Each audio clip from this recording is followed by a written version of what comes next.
Vidyasri Subramaniam thought for the day. இப்போ வந்து நவராத்திரி காலம். நவராத்திரி டைமில் எல்லா வீட்லேயும் கொலு வச்சுருப்பாங்க.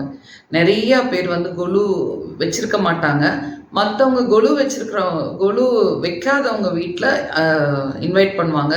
கொலு இருக்க வீட்லேயும் இன்னொருத்தவங்க கொலு இருக்க வீட்லேயும் இதை வந்து கூப்பிட்டுக்குவாங்க. வருஷம் நான் வந்து நிறைய வீட்டுக்கு கொலு போயிருக்கேன். ஆனால் ஒரு தடவை கூட நான் எங்கள் வீட்டில் கொலு வச்சதே கிடையாது.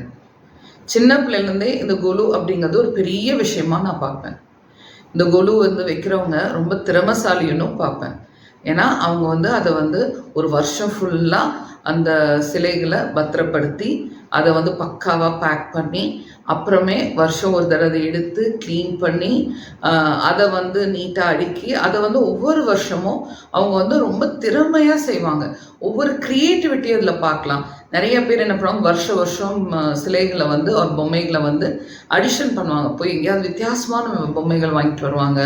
அதை அடுக்கிற விதமே ரொம்ப நல்லாயிருக்கும். அதுக்கோசரம் நிறைய பேர் வீட்டுக்கு கூப்பிடுவாங்க. வீட்டுக்கு கூப்பிட்டு ஒரு பாட்டு படிப்பாங்க, கிஃப்ட்ஸ் கொடுப்பாங்க. இது வந்து ஒரு பெரிய திருவிழா.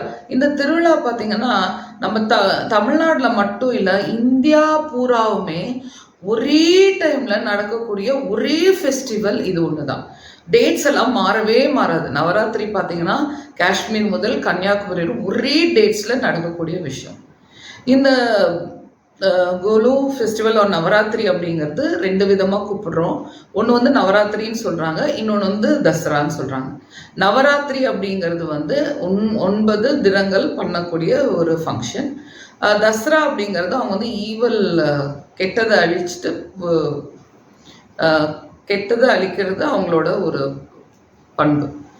அந்த கெட்டதை அழிக்கிறதுல பார்த்தீங்க அப்படின்னா ராவணனை வந்து கொண்டுட்டு ராவணன் தலை 10 தலை இருக்கும், அதை வந்து ஒரு உருவ பொம்மையை எரிச்சு பண்ணுற ஃபங்க்ஷன் பண்ணுறாங்க. நம்ம ஊரில் மெயினாக அது வந்து கொலுன்னு சொல்கிறோம். இந்த கொலு அப்படிங்கிறது அப்படின்னு பார்த்தீங்கன்னா நிறையா வீட்டில் வந்து ரொம்ப ரொம்ப விசேஷமாக ரொம்ப அழகாக பண்ணுவாங்க. இது வந்து நான் சின்ன பிள்ளைங்கள பார்த்துருக்கேன், ரொம்ப ஆசைப்பட்டிருக்கேன். ஆனால் ஒரு நாளும் எங்கள் வீட்டில் வந்து இந்த ஃபங்க்ஷன் பண்ணணும்னு நான் நினச்சதே இல்லை. ஏன் அப்படின்னா அவ்வளோ பொம்மையை வாங்கணும், அவ்வளோ பொம்மையை செலக்ட் பண்ணணும், அதை வந்து பத்திரப்படுத்தணும், அதை அழகாக அடுக்கணும், அது ஃபங்க்ஷன் பண்ணணும் அப்படின்னு சொல்லிட்டு ஒரு பெரிய விஷயமா நினச்சிப்பேன். போகிற பக்கம்லாம் ரொம்ப என்ஜாய் பண்ணி பார்ப்பேன். ஆனால் எங்கள் வீட்டில் ஒரு அட்டம்ப்ட்டும் பண்ணதில்லை. எந்த வருஷம் என்னாச்சு அப்படின்னா என்னோட அத்தை பொண்ணு அக்கா வந்து விமலாக்கா வந்து எனக்கு ஒரு வீடியோ அனுப்பிச்சிருந்தாங்க. எங்கள் வீட்டு குலு அப்படின்னு சொல்லிட்டு ஒரு வீடியோ அனுப்பிச்சிருந்தாங்க. அந்த வீடியோ பார்த்தோன்னே எனக்கு வந்து ஒரு பயங்கர ஒரு ஆச்சரியம், ஷாக்கு. தலைக்குள்ளே என்னென்னமோ வேலை செஞ்சுது. தலைக்குள்ளே இருந்த பல விஷயங்கள் உடச்சி தகர்த்து ஒரு வித்தியாசமான ஃபீலிங் இருந்துச்சு. என்ன அப்படின்னு பார்த்தீங்கன்னா அந்த வீடியோ வந்து உங்களுக்கு அந்த கிளிப்பை வந்து ஷேர் பண்ணுறேன், பாருங்கள்.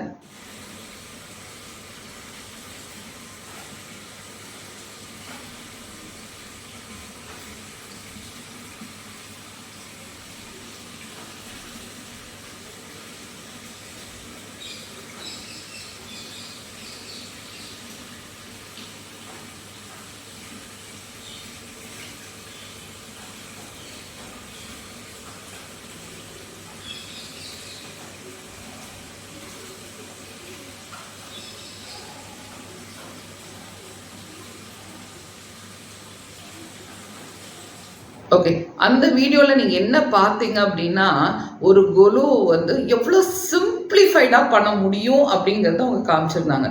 எனக்கு வந்து அதில் வந்து அவங்களோட க்ரியேட்டிவிட்டி பயங்கரமாக தெரிஞ்சிச்சு. என்னை மாதிரி ஒரு கொலுனா அதை பயங்கரமாக பண்ணணும் பயந்துக்கிட்டு பண்ணாத ஆளுங்களுக்கு இது வந்து ஒரு நல்ல ஐடியா.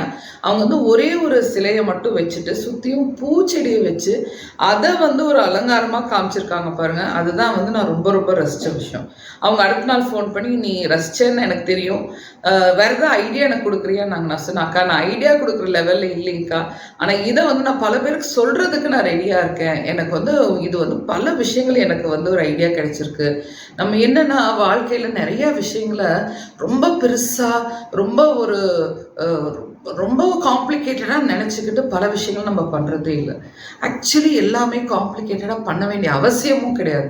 நம்ம ஒவ்வொரு விஷயத்தையுமே சிம்பிளாக சிம்பிளிஃபைடாக சின்னதாக பார்ட்டாக பிரித்து பண்ணோம் அப்படின்னா எல்லாமே என்ஜாய் பண்ணி பண்ணலாம். எதை கண்டி நம்ம ஓட வேண்டியதில்லை. பாருங்கள், இந்த கொலுவில் நான் கற்றுக்கிட்ட ஒரு விஷயம் அதுதான். இப்போ ஒரு கொலு அப்படின்னா பல விதமான பொம்மை மட்டும் வைக்கிறது இல்லை, பல விதமான சிலைகள் மட்டும் வைக்கிறது இல்லை. நம்ம வீட்டில் நம்ம கூட வாழ்கிற டெய்லி இருக்கிற செடிகளையும் அந்த அந்த அதவே ஒரு அலங்காரமாக பண்ணி அதவே ஒரு குழுவாக பண்ணலாம் அப்படிங்கிற ஒரு ஐடியா வந்து எனக்கு மைண்ட் பாக்லிங்காக இருந்தது. எனக்கு ரொம்ப ரொம்ப பிடிச்சிது. என்னோட இன்னொரு ஃப்ரெண்ட் வந்து பத்மலான்னு சொல்லிட்டு அவளும் பார்த்தீங்கன்னா அவங்க வீட்டில் வந்து நிறைய செடியை வந்து அவங்க டெக்கரேட் பண்ணி வீட்டில் வச்சுருக்காங்க. அவங்க வீடு வந்து புதுசாக கட்டி போய் பார்த்தோம்னா ஒரு 10 வீடு மாதிரியே இல்லை. அவங்க வீடு வந்து ரொம்ப டிஃப்ரெண்ட்டாக இருக்கும். அந்த டிஃப்ரெண்ட்டான ஃபீல் வந்து எப்படி கிடைச்சிது அப்படின்னு பார்த்தீங்கன்னா அவங்க வீட்டில் வந்து லைவ் பிளான்ஸ் வந்து உள்ளே நிறைய வச்சுருக்காங்க. உள்ளே போனால் ஒரு லைஃப் ஃபீல் ஆகுது, ஒரு லோன்லினஸ் இல்லை. அது ஒரு ஒரு இப்போ எங்கள் வீட்டில் பார்த்தீங்கன்னா நாய்க்குட்டி இருக்கும். நாய்க்குட்டி இங்கேயும் இங்கேயும் போகிறதே வந்து ஒரு லைவ்லியாக இருக்கும். அதே மாதிரி அவங்க வீட்டில் வந்து செடிகள் வந்து ரொம்ப லைவ்லியாக நல்லாயிருக்கு. எங்கள் அக்காவோட இந்த கொலு ஐடியா எனக்கு ரொம்ப பிடிச்சிருக்கு. அதை தான் உங்களுக்கு எக்ஸ்பிளைன் பண்ண நினச்சேன். அடுத்த வருஷம் யாராச்சும் கொலு வைக்க பயப்படுறவங்க, ஒரு இந்த வருஷமே கொலு இன்னும் வைக்காதவங்க இந்த ஐடியாவை சூஸ் பண்ணி இன்னும் 2-3 நாள் இருக்குது, இதை கூட நீங்கள் வச்சு ஃபாலோ பண்ணலாம். ஒரு சின்ன ஐடியா தான். உங்களுக்கு என்னோடய வீடியோ பிடிச்சிருந்தா லைக் பண்ணுங்கள், ஷேர் பண்ணுங்கள், சப்ஸ்கிரைப் பண்ணுங்கள். முக்கியமாக கமெண்ட் பாக்ஸில் இந்த ஐடியா நல்லா இருக்கான்னு பாருங்கள்.